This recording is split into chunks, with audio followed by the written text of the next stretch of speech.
DaVinci for beginners. So easy. Today, I'm going to show you how to add fake tattoos to your body using Surface Tracker. So let's get started with our tutorial. First thing, just select your clip and then go to the Fusion page.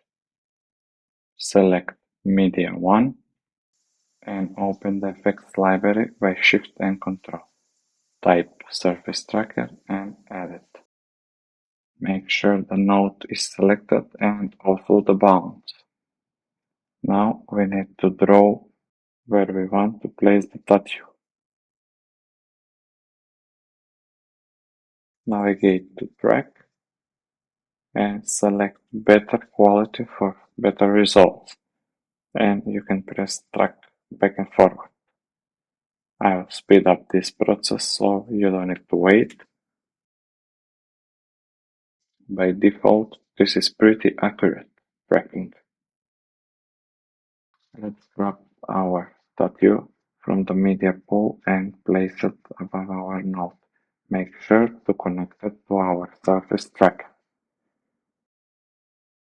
Right now it's not aligned up to our likings, so we need to resize it.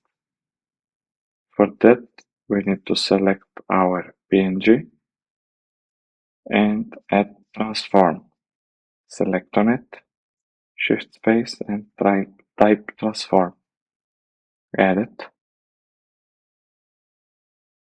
And there we go. Now we can manipulate the tattoo.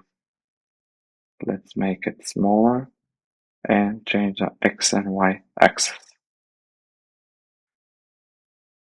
You can also change the angle if you need it. To make it even more realistic, we need to change the opacity, because this is too much dark and doesn't look natural to our skin. So in effect, search for rectangle, add, scale it up above our frame, and slightly change the opacity up to your liking. I'm always putting it no more than 0.50. And that's it. We are done. So let's review it. If you like this type of content, please like and subscribe for more. See you guys in the next one.